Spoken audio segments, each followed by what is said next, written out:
Now it's Marana Sniper. Marana Sniper.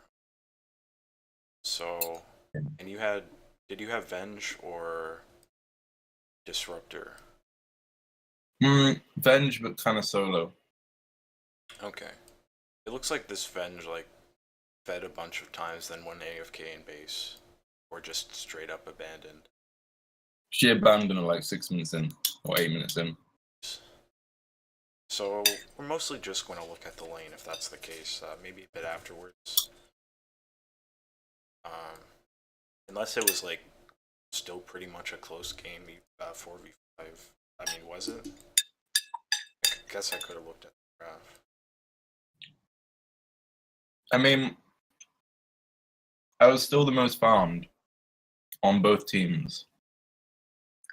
So, but I think that may have just been comeback gold or something. Alright. And also the fact we had 4v5. Yeah, that'll give you a bit more passive gold. Alright. So, I forget, like, every single hero on the enemy team, but generally speaking, Phantom Assassin, it offers gap close against Sleeper. You can get away from Bristleback, burst down Oracle. It's a non-ranged hero versus the Clinks, which is important.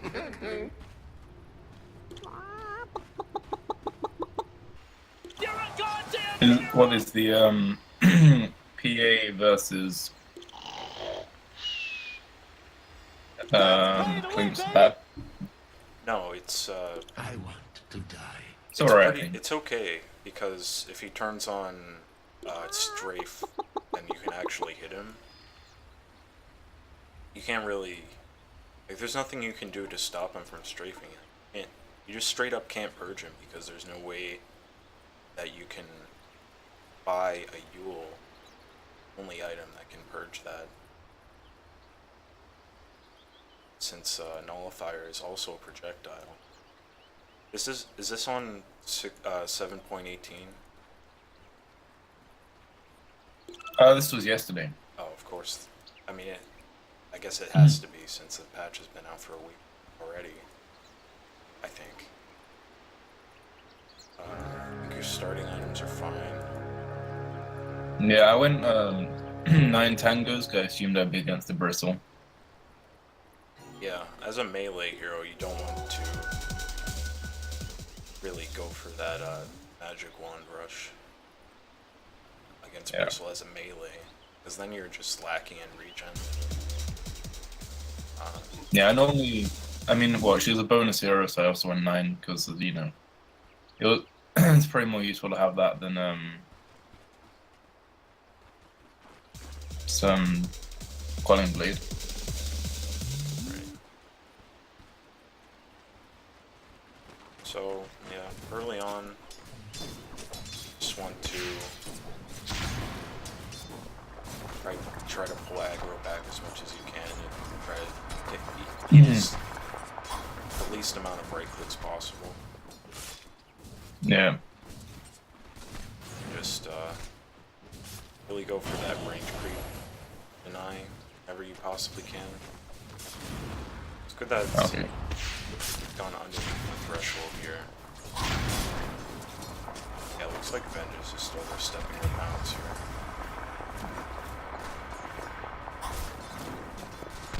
Faith in fate restored.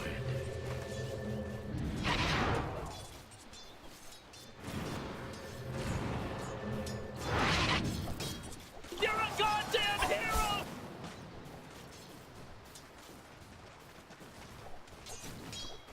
I mean, there's not really much to say here other than, you know, minimize the harass you're taking, aggro back to your range creep, get as many denies as you can.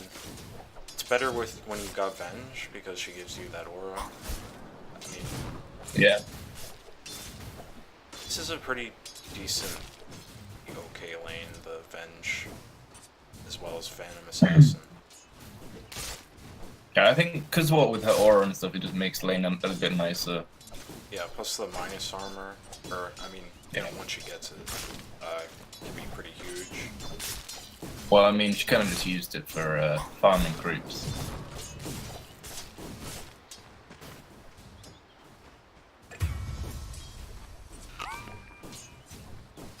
I don't mind that you're bursting down those Faith in creeps. fate restored.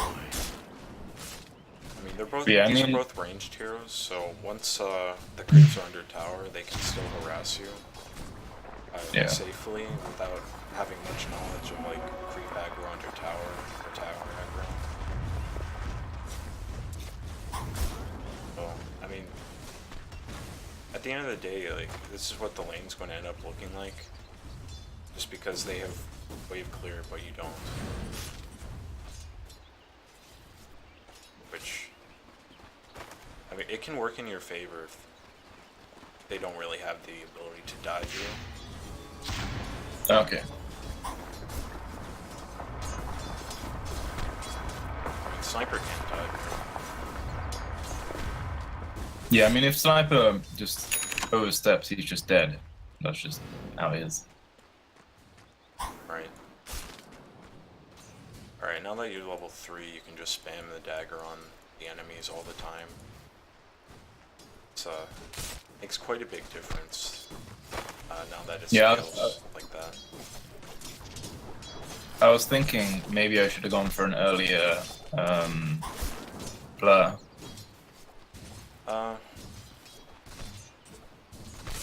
Maybe. If you were to go for the blur, then it wouldn't be at level 3, it would be at level 2. But I think it's, Yeah, that's what I was thinking. I think it's valuable to have this Phantom Strike, and you had so much regen. I think it was okay, and you can just get the blur at 4.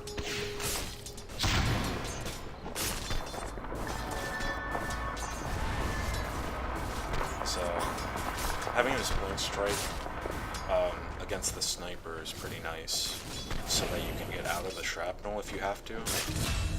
Yeah, and also gives you a way to dodge arrow. Yeah, as a last resort, sure. Also, it's nice to have it against sniper earlier rather than later, just because it gives you a way, like right here, it looks like you're going to kill sniper. It just wouldn't have happened if you went for blur level 2. Yeah.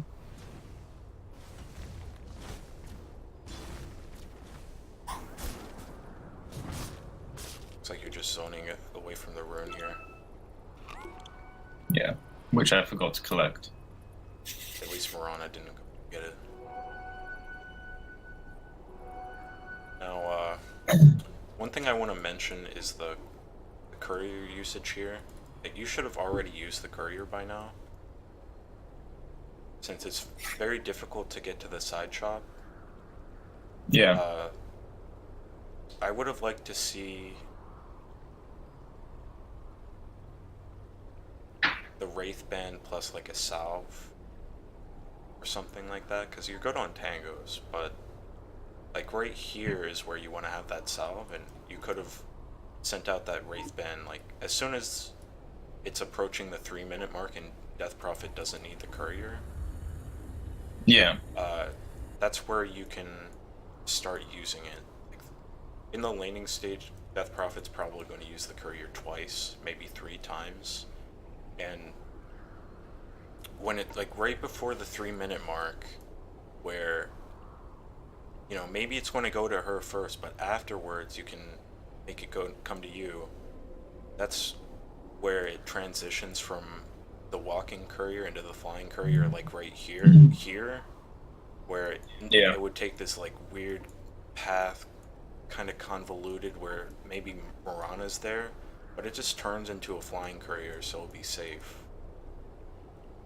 And you definitely want to have these items earlier, because you would be dumpstering the sniper a little bit more, and he does have these items because it looks like he used the courier properly. He probably even ferried himself extra tangos. Not that I checked, but that's what it appears, unless he just didn't use them. Yeah. Okay. Yeah, but waiting that long to use the courier was a detriment, because if you had the Wraith Band plus the salve, or maybe even like, maybe you get a lot of gold for that sniper kill, and then you can also get the Sage's Mask as well as the salve and the Wraith Band. Yeah. Okay. Yeah, pretty much. I guess that's as far as I want to go into it. Yeah, I mean that makes sense because I mean I'm still pretty much sitting on the items I had at 0 minutes. Right. So, like, imagine you already ferried that salve. You would be like, instead of down here, it would just be like right here. Yeah. So right now your tower is, because you can't walk up to the wave safely, catapults dying, you're probably going to take some more damage, like down to here on your tower, if their creeps make it in time. Which it looks like the tower isn't switching aggro yet. Alright, so you did ferry out the salve, but it could have happened like... This could have happened like minus ferrying out the magic wand recipe. Yeah. Minus the ring of protection. This could have been done 3 minutes ago. And you would have had more CS, more denies, and the sniper would have been feeling the pain of you having much more of a lane presence. Interesting.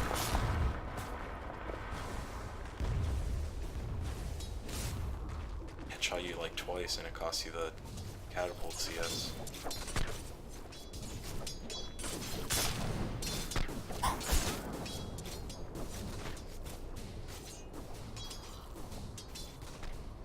Yeah, at that point you probably should have also ferried yourself out another set of tangos. Just because you're Okay. going to need even more regen. You pretty much want to be able to walk up within the aggro range, which is like right where this creep is. Yeah. You want to be able to be right here at all times, so you can aggro, get a CS, and contest these last hits. Because right now you've got 4 denies, Venge has 5, but you could have even more because these guys have, at least early on, their base damage is really shit. Yeah. And your base damage is kind of shit, but your your melee and they're ranged, and Venge's base damage is kind of shit, but her animation is better than Mirana's animation. So, I mean, this isn't a coaching session for Mirana, but you get the idea. Yeah. And like the fact that the range creep didn't get denied was a problem, and it's really all caused by not having the tangos.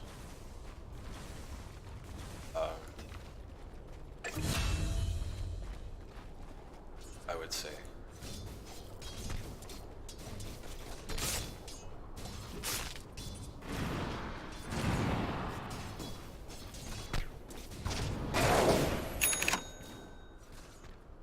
Another good choice is like to give yourself an excuse to ferry out more tangos, more salves.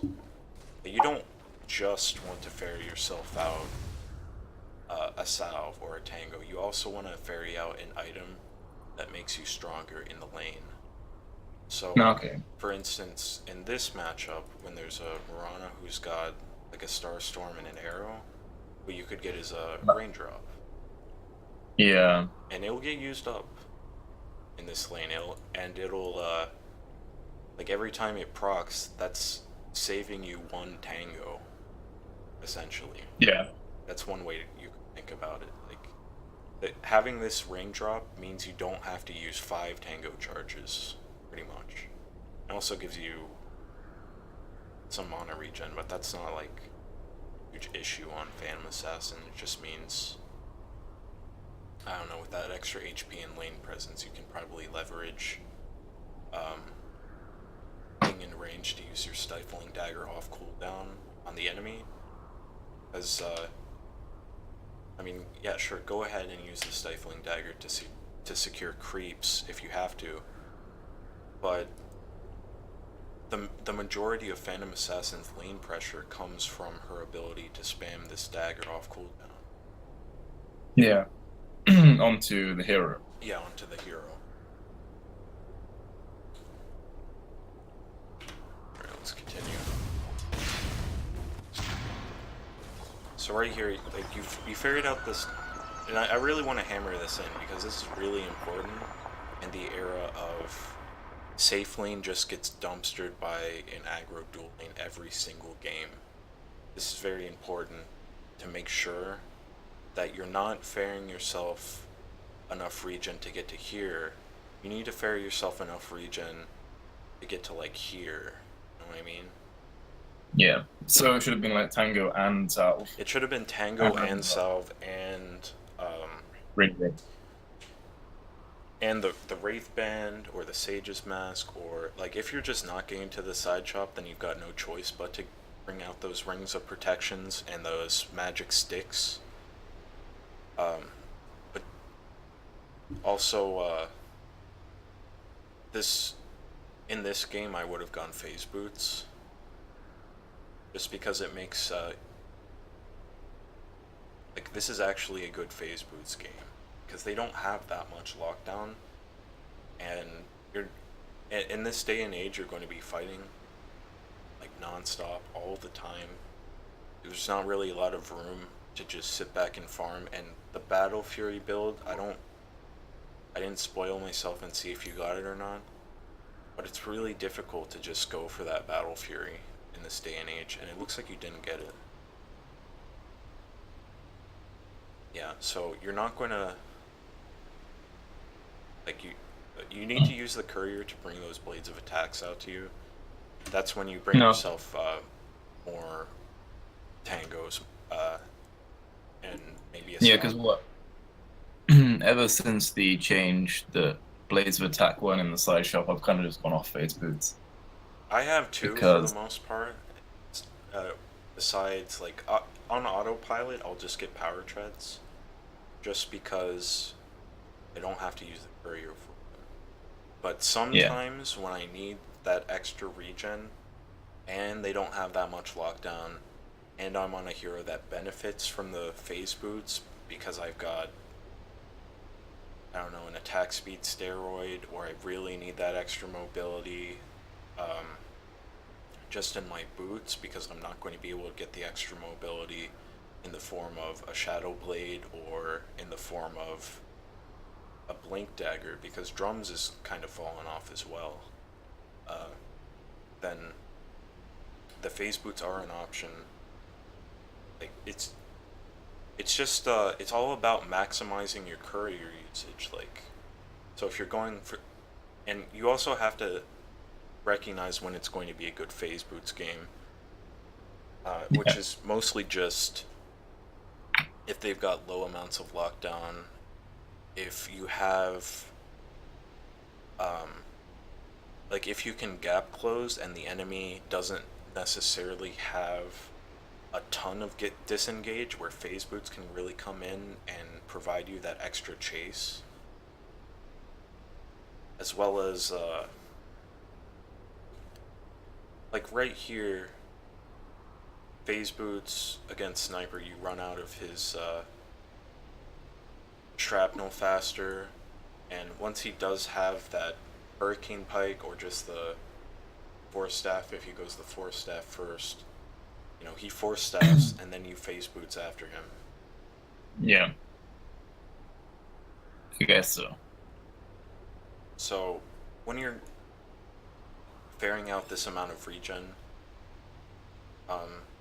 you just did it kind of slightly wrong in that you didn't ferry out enough, and you didn't ferry it out frequently enough. And yeah, that's pretty much it. So, I mean, once you have the phase boots against this sniper, you can really just go on in this lane. Like, it actually helps your laning to have the phase boots in this case.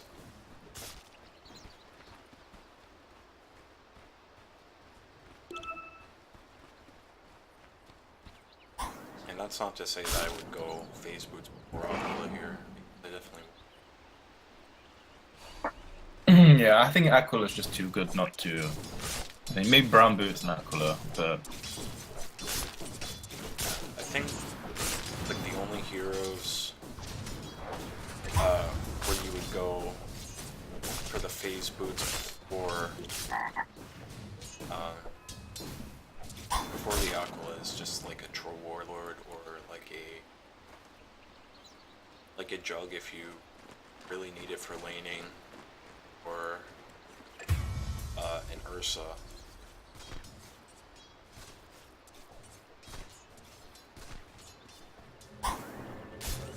Okay, so the next thing I want to talk about is when you want to leave the lane, because this lane, it's not going to get any better as time goes on. yeah. And Because I mean, like with Jug, you have farming mechanics in the sense you can just queue. yeah, you can and queue push down the waves. lane, and then you can go jungle or whatever, right? On Jug. Yeah. And on Phantom Assassin, you don't really have that. You don't have the wave clear. So, and hold on, let me get some water because my mouth is really getting dry.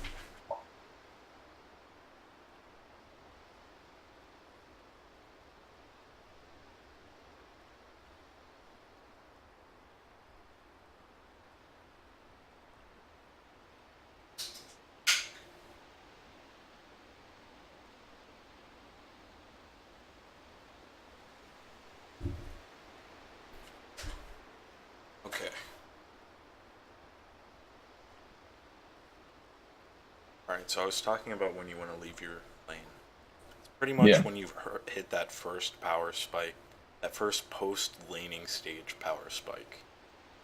Which is going to be different on a lot of heroes, but you pretty much want to rotate if you're getting booted out of your lane, or you hit that power spike and you have kill potential on the enemy safe lane. Which, in this case, you don't really have that much kill potential on Bristle, but he is low. And, I mean, just imagine you went into the trees and you TP'd here. You might be able to kill this Bristle and then follow up and kill the Oracle. So you hit your power spike, which is level 6. In the post-laning stage, Phantom Assassin power spike. That's your first one, right? Yeah. And you've got that crit, and you've got the potential dagger crit as well. So this is where, when you pick Phantom Assassin, you're thinking, okay, when I hit 6, am I staying here, and am I killing this guy? Or am I TPing top, and am I killing this guy? Because if you stay here forever, then what the fuck? Game just froze. Okay, it's unfrozen. Then this guy's going to hit level 6, and they're eventually going to kill you. Even if you kill them first, like even if Venge gets into position for a stun, and you stun and kill, he's just going to come back, and he's just going to slowly whittle you down because you don't have any sustain in this lane. Okay.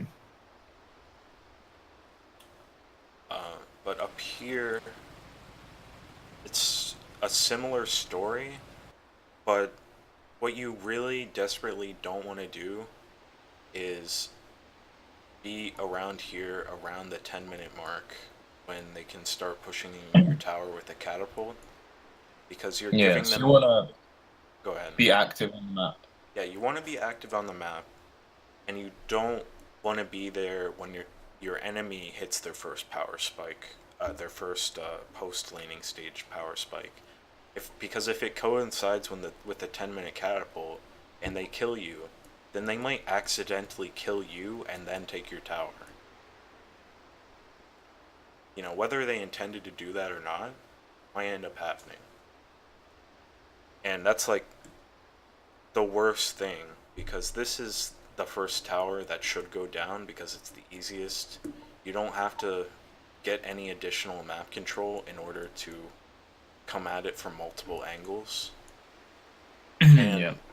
if you drive them back into here, then there's no way to get out of here other than just like Clone Blade downing these trees, but that takes like 6 seconds or something, and you gotta do the right ones. You have to do 2 of them.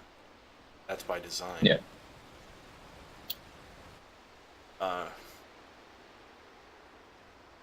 So what happens when this guy gets level 6? He's going to have Assassinate. It's going to do half your HP in 1 hit. And a catapult's going to come in 2 more waves. So you can look at up here and you can think, and this goes back to what I was saying, like when you pick Phantom Assassin. When I get level 6, am I staying here and killing this? Is the lane going to get better, or is it going to get worse as time goes on? Can I kill here? Can I kill here? Like, when am I responding to a dive? Like, what are the conditions that have to be met for me to leave this safe lane? And I really do think it's probably when Sniper's approaching 6, because you just, unless you're just on them, killing them every single time it's even possible, then Yeah. these guys are just going to whittle you down, and it's just not a good prospect for you to be in this lane.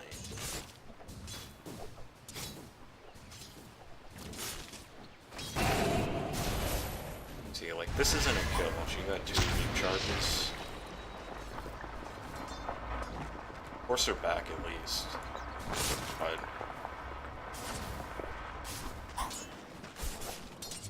I mean, now that you've done that, you can farm the creeps. But I would be looking to rotate either to the Death Prophet or to top lane, right here. Okay.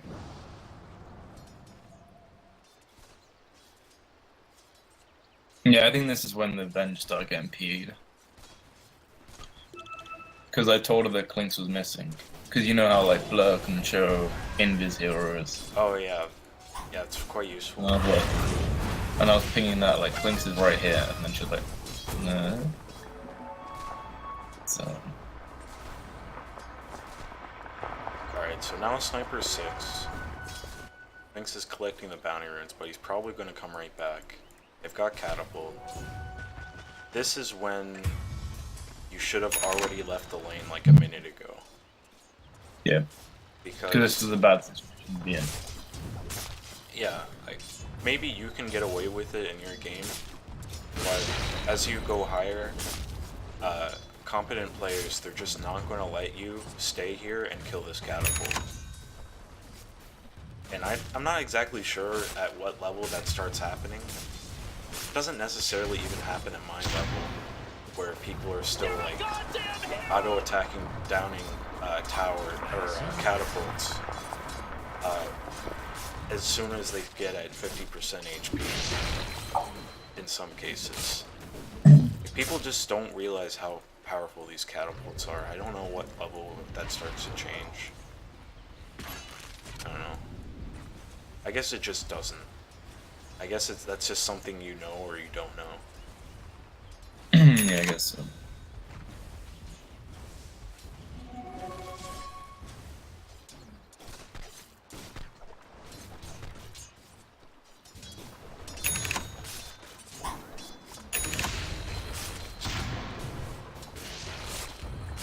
Alright, so here's where the enemy really fucked up by not just coming down here.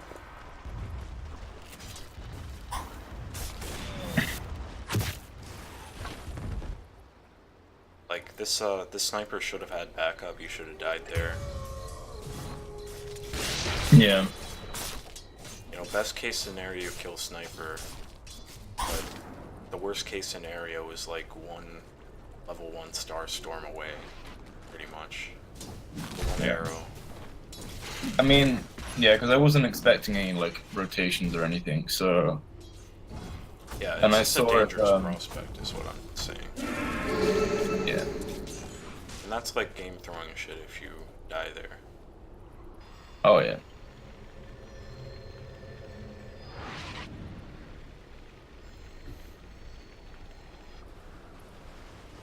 Yeah, you definitely missed your window coming top, because you could have Could have probably killed him or something. you could have come here before the sword went down, and they would have, like, both the Oracle and the Bristleback, like, this guy didn't have Vanguard yet.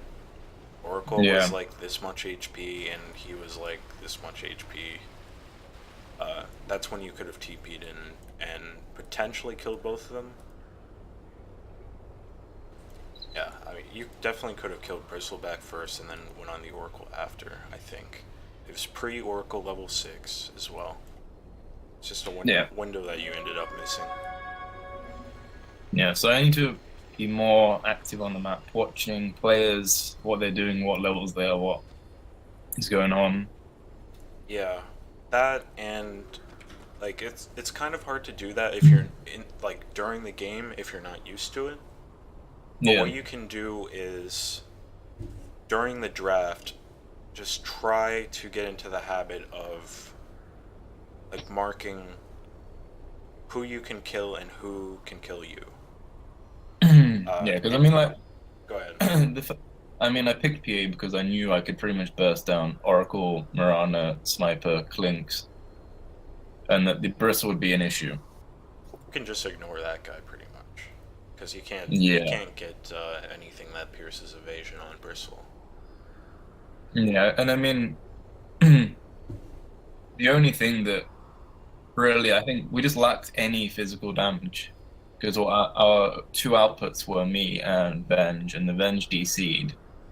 So later into the game, I don't mind the we PA had- pick here at all. yeah. I think maybe when we went as 5 with the Venge aura, it may have been a different story.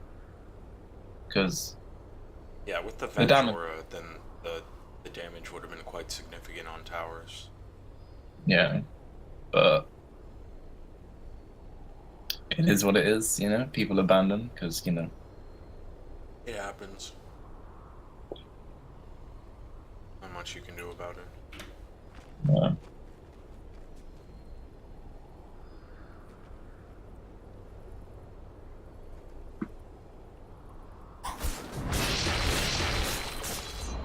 Right, so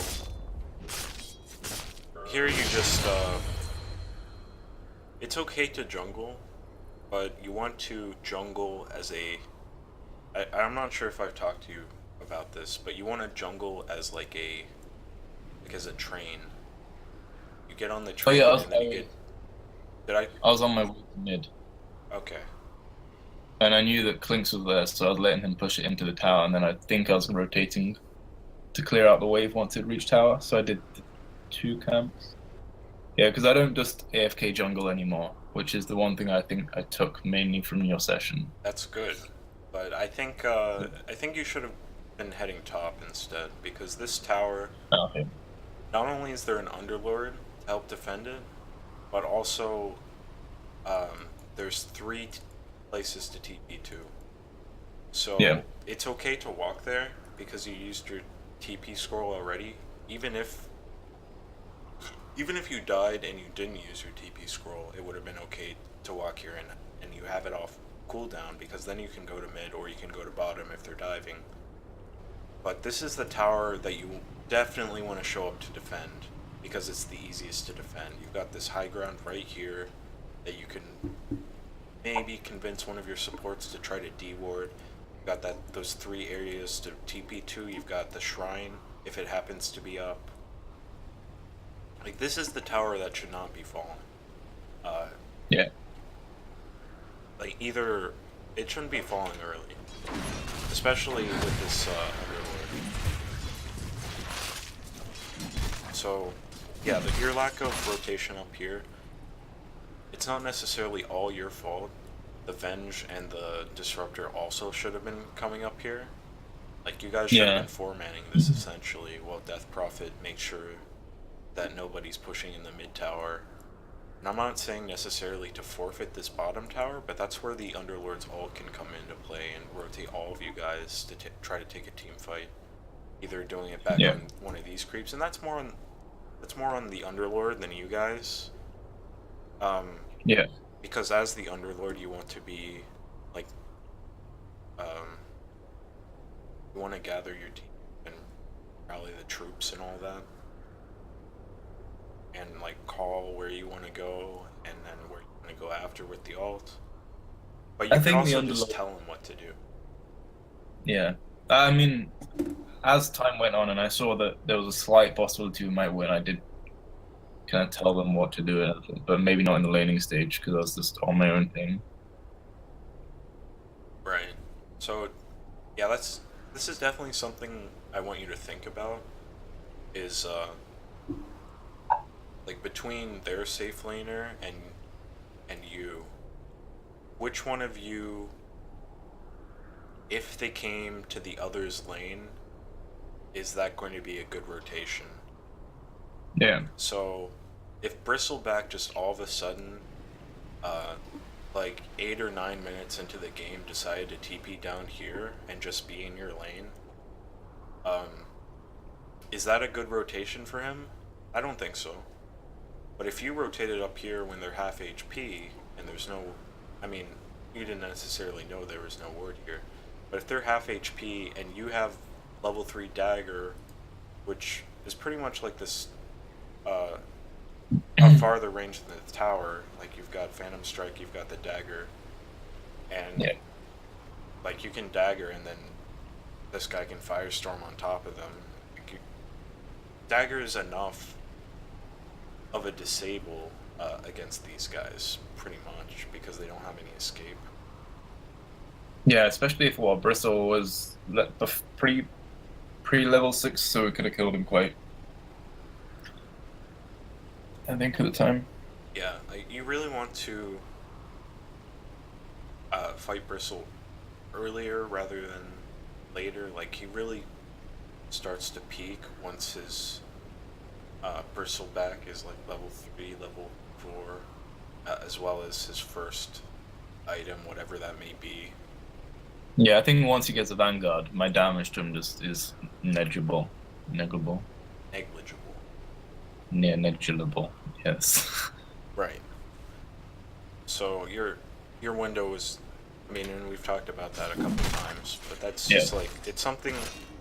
It's not like the purpose of a coaching session. It's not, oh, look at this game, this is what you did wrong in this game. It's, look at this game, and these are some concepts that you can apply to every game. Because so even though basic map improvement has improved, such as knowing where people are, you got to go deeper and look into how low people are. If I can rotate and get a kill, if I can come and help and push a tower from getting one kill or something. Yeah, as well as like there's a lot of things to think about, and with the addition to these bounty runes that give the entire team gold, it was even like a thing beforehand, like more of a micro timing, which is like the 10-minute mark. It's kind of a golden number at this point for making rotations to the other side of the map from your safe lane, because you can set up for kills on this bounty rune or your own bounty rune, as well as the catapult spawning. So what could possibly happen when you make this rotation, like 9 minutes and 40 seconds or 9 minutes and 50 seconds, in order to give yourself time to either set up on this rune or this rune, depending on how dangerous it is you could, like, it's not outside the realm of possibility that you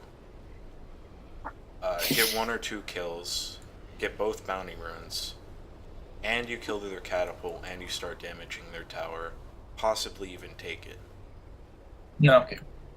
So that's like a good time to sort of plan if you're the hero that wants to be more aggressive, like Phantom Assassin definitely is that kind of hero, then your time would be, I mean, that's definitely something that you want to consider doing, is rotating around that 10-minute bounty, because, you know, at 10 minutes you probably have Treads or Phase, you probably have Aquila, you probably have a magic wand, maybe you've got a raindrop.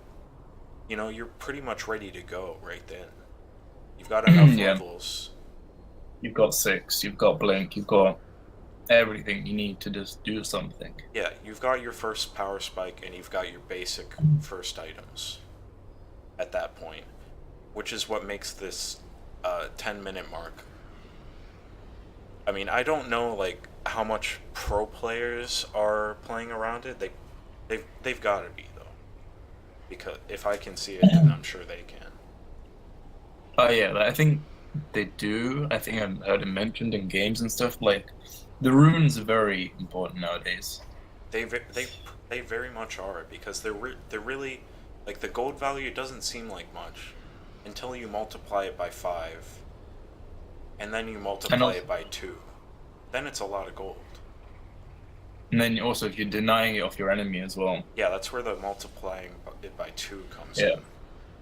Because you're like taking away gold, pretty much the same thing as adding to your net worth. Like because it's not about how much gold there is, it's about how much gold there is relative to the enemy.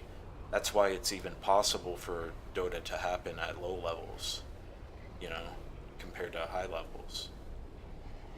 Because it's not just about absolute numbers. It's very much a relative game more than anything else.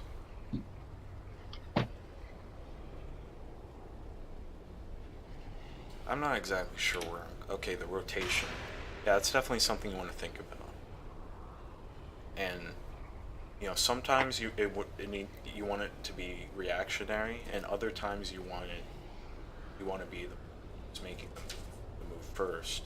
Like sometimes, this Clinks comes into your lane and you're like a Luna or something, and you don't really want to leave this lane, but then you're just thinking, oh shit, well, this guy has double my attack range, and I don't want to get right-clicked, 100 times a second. I can't do anything to this guy. So that's where you just TP up here and start jungling these camps and looking to get some creeps in the lane as well. You don't really want to be in your own jungle pretty much ever. Yeah. Not only because, like, this is farm where you take it and then what? Because it's so difficult to get this tower. You can't take this farm and then take this farm and then look to pressure this tower, because it's the same problem for Dire theoretically getting this tower. There's 3 places to TP and there's a high ground ward spot. It's super easy to defend. And there's this high ground, there's this high ground. Like, it's the way to attack this, you pretty much have to go out of position or to do so. Yeah.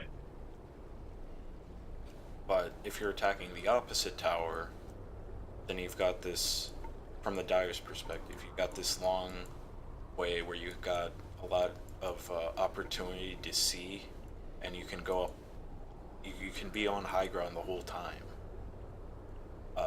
There's so many ward spots that you can place to make it easier.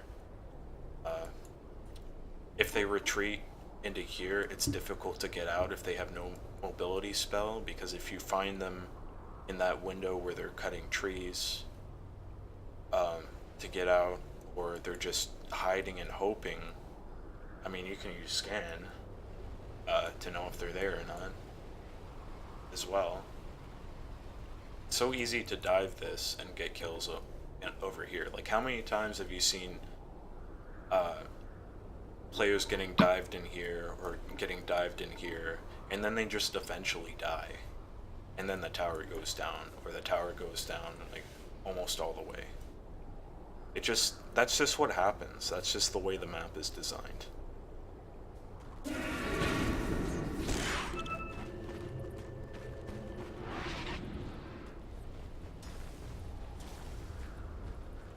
And it is kind of difficult to push into Bristleback like this. But it's not like Bristleback can necessarily kill you that easily. Yeah. At this point, he does rely on his right clicks quite a bit. So he gets quite a bit of damage from his warpath. If he's missing any of those hits, it's a big deal.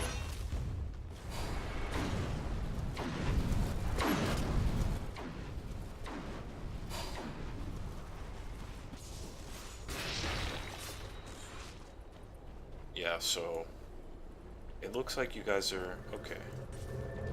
Alright, it's good that DP decided TP away, because if she said, hey, look at me, I've got level 2 ult, let's push this tower, it just would have been a disaster. And it was already a disaster. You're a goddamn hero! And Venge abandons.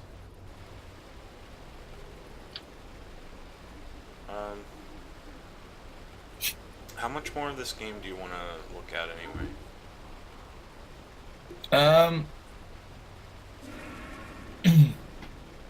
I mean,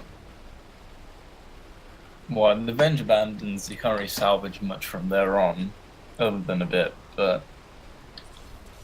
Alright, let's just see Maybe what you do. Okay, you TP'd back here again.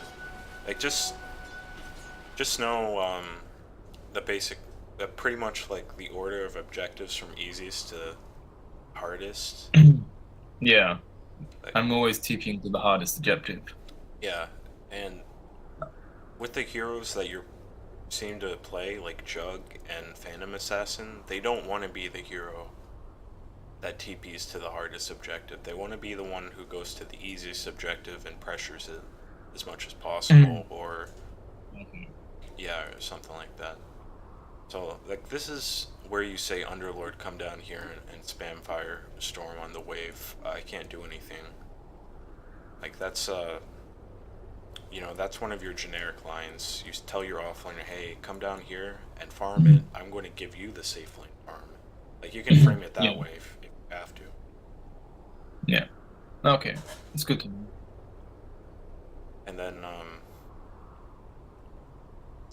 other than that, you don't necessarily want to use your TP like this, where in the next 80 seconds, you're at a high risk of dying anyway. Yeah, I think that was a misplay, because I remember we went over this last time, that you don't use TP so much and treat them with respect, kind of thing. Right. I have actually gone a lot better. I just walk to places nowadays and rotate through jungle to a place if I've got no speed or anything, and then just use a TP to generally get to places to react or to put. Right. So the only time you're going to TP out of base is if you have boots of... Oh, my shit wasn't picking up my voice. Okay. The only time you're going to want to TP out of base is when, number one, you've got boots of travel, or number two, it's like a pretty late game scenario, and you don't have to worry about split pushers. Yeah. Or number three, when it's anything else, but you know that for the next 80 seconds, you definitely want to be on that side of the map. So that's where I would say it's okay to TP here, but it's not okay to TP here, because Okay. I think you should definitely be going with your Death Prophet here, because the slow from your dagger really helps with the Death Prophet, and getting this tower gold really helps you, and you can farm these camps quite safely. Maybe you would have even found this Bristleback, who's at pretty decently low HP with no mana. I mean, could have shrined up if that's where you just back off and he can't do anything because he's Bristle, and you're backing off away from him. Yeah. Okay, that's good to know. Alright. So, we went over just like general laning.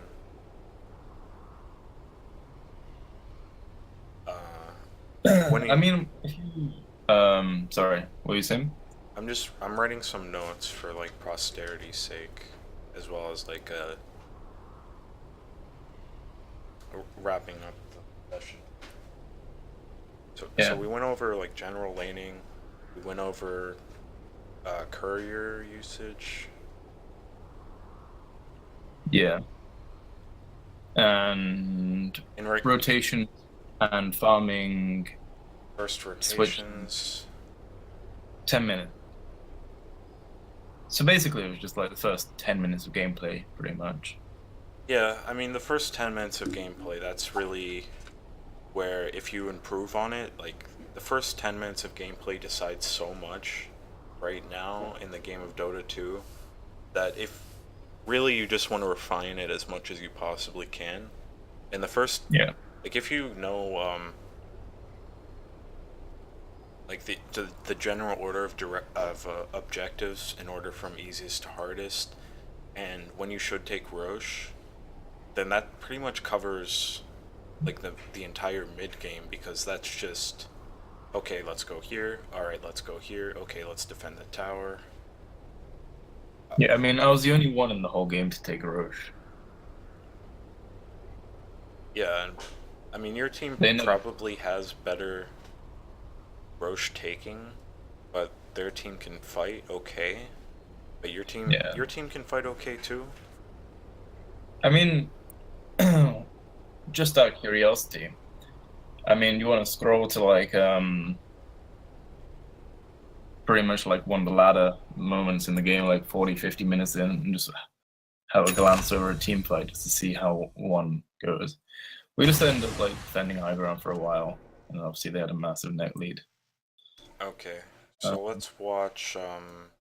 You just took Roche. You're taking Roche right now. Let's see what happens. My game doesn't crash. Or did I just pause? No, it's frozen. Okay. You're farming. And this just takes your base.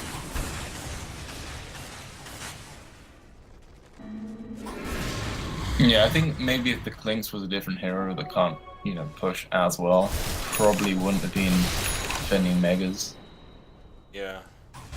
Because if you look at the what stats, the Clink just does like 14,000 building damage, and it's the only one on this team to hit a building. So Yeah, he probably had to be Clinks in order for them to win this game. yeah, like if he'd gone, I don't know, some other like SF or something, he might have lost. But hey. Right. That's probably why yeah, he plays Clinks. yeah, I mean, Clinks is the hero of spam, right? If you want to win at this MMR. Yeah, he kind of just dumpsters games. The lower you game, the more he dumpsters. Or the lower you go, the more he dumpsters. But it's like a bell curve, really.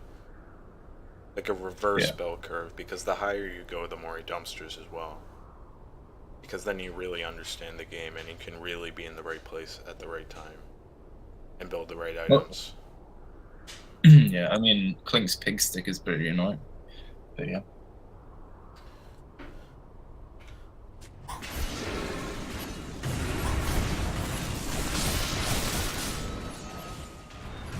Yeah, I don't know.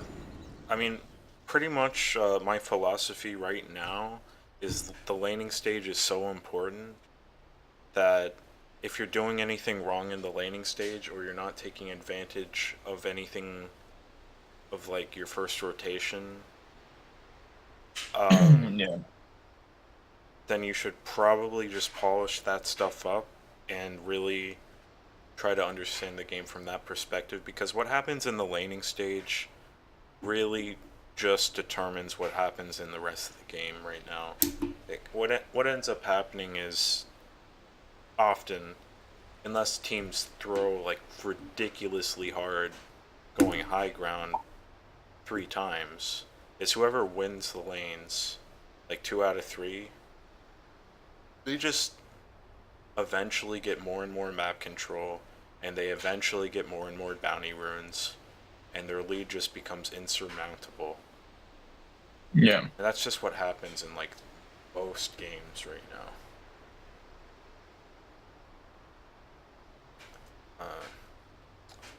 First rotation, 10 minutes. Catapult in the bounties.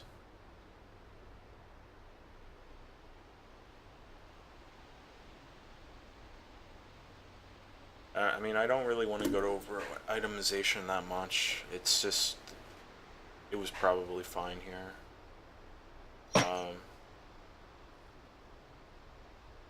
Maybe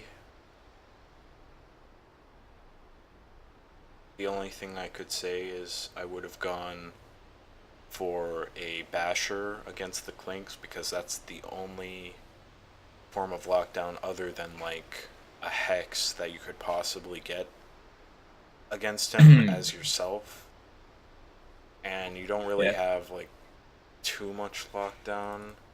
And that's also the only thing that goes through BKB, Yeah. which he doesn't have. Or he does have, actually. I think the logic behind the build was I had to end up fighting the bristle a lot, and then satanic was making sense. Yeah, plus the satanic when you're just getting right clicked down by a sniper with a Monkey King bar. Yeah. This guy doesn't have a Monkey King bar, but the BKB is running low at this point, so he might get Bloodthorn off. I mean, satanic very bad. I mean, I probably should have swapped out the Deso for something. But Yeah. I'm not sure if you can really go like Deso on Phantom Assassin right now. Just seems like it makes you a little bit too paper. I don't know. It can be good if you're snowballing, I suppose. Yeah, but then what do you go first item? Just a casual Yasha. I'm not entirely sure. I need to play Phantom Assassin a bit more. Because I mean, yeah, this build I went is pretty much it's old school. It's like It pretty 6 much point. is old school. But I'm just not I sure don't know. what the item build is, but I She's think in. go ahead. I think she's in a very weird place at the moment where she doesn't want to farm more games, so she doesn't want to buy Battle Fury anymore. Deso is pretty weak at the moment on her, Right, and you because can't. against Agi heroes, it's definitely weak because they have so much more armor than they used to. Yeah, and it's too expensive, and it's not a good late game item slot. And so I don't know what the build is on her at the moment, but Yeah, I guess my main criticism is just I probably would have gone Basher here. It would have helped yeah. you get on top of the sniper and burst him down, and it also would have been the only lockdown you possibly could have had versus Clinks. So what, instead of do you think it would be weird to go first item Basher? Or go, yeah. No.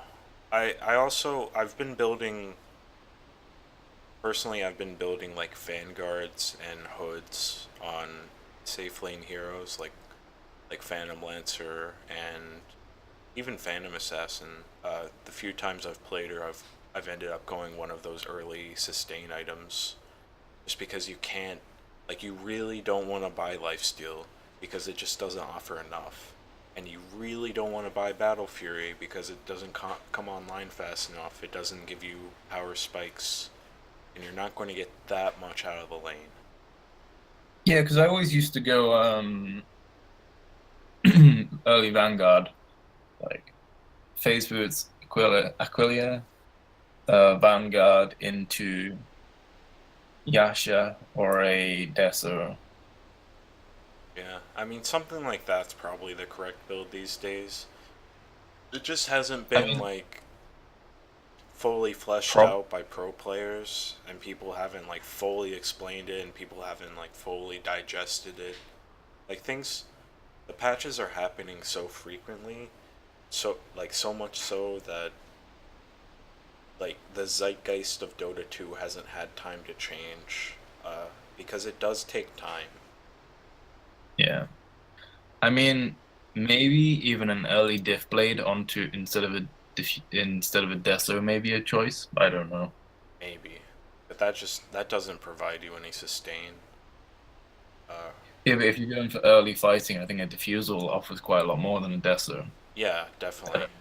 It definitely Because I does. It know, gives you more agi than anything else, which equates to more armor as well. yeah, because deso is pretty much you're just going for one-shotting people. Well, two shots. Right. You're just hoping you get that crit, and then you just go off, and then you normally how you do it is you steamroll off on supports and snipers and stuff with a deso. But yeah, Seems like a quite difficult playstyle though. It seems like you just have to build like sort of tanky these days as a safe laner, just so you can like have some kind of early sustain. Because you don't want to yeah, be faring yourselves tangos and sows the whole game. You want to have some kind of sustain item. That used to be Battle Fury, but the laning situation is so fucking shit right now for these heroes that you just can't do it. I mean, well, I play quite a lot of Spectre as well, and I always go boots Vanguard on her. And I think that's pretty much correct. I mean, unless you Yeah, get so I mean, turbo dumpstered, in which case you might have to go like straight uh, blade mail or something and try to get some cheesy blade mail kills.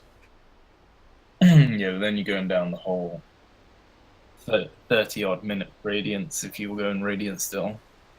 Yeah, the Vanguard's a really nice choice, but sometimes Spectre just gets so destroyed in lane that you can't even get the Vanguard, you know?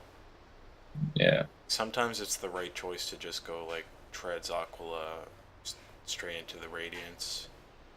I don't know. So it's quite difficult to parse what the correct item builds are because the core, I think fundamentally across all carries, the core items have become so much more situational compared to just a few patches ago that it's really pretty difficult. Yeah, because I mean, what I play a lot of Jug and a lot of PA, and with Jug, I can't play the same build twice. If I play like 5 games in a row, I'll play a different build every single game. I think you really have to too, because if you Hang on a whatever, second. go ahead. I'll be back. There's someone at the door. I'll be back in a sec.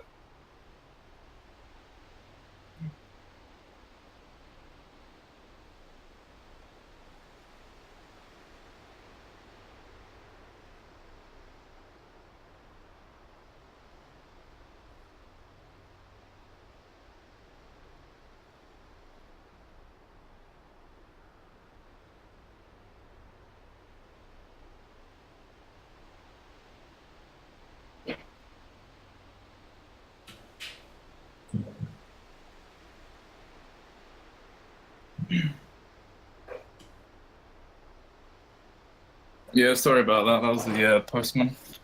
Yeah, it's not a problem. So we were just talking about the item, right? The items, and the point that I was about to say was, if you go for your first item and it ends up being the wrong item, you pretty much just lose. Yeah, because I mean, I think that's the thing I've noticed most on PA actually. Is if you go Battle Fury, you've kind of accepted you've lost unless you can really pull out it. Yeah, it's hard. These heroes that used to want to get a Battle Fury and then go and farm, it just can't happen anymore. And you have to like any hero that AFK farms, it's just off of their kit alone. Like their kit Yeah. alone provides flash farm. I mean, I don't mind getting it on Jug still, purely because his attack is so fast and it helps with just in fights and stuff like that. Because PL and illusions they're being played a bit and a bit of profit, so I'll play against that. But to be honest, nowadays with Jug, It just going doesn't feel Maelstrom, good. It just does not feel good to go Battle Fury. It used to I feel think so good. yeah, I mean there was a period when they reduced down to 4,000 gold or whatever it was. Yeah, It something was like that. Just without the you recipe. get a yeah, but I mean going Maelstrom on Jug nowadays is pretty decent.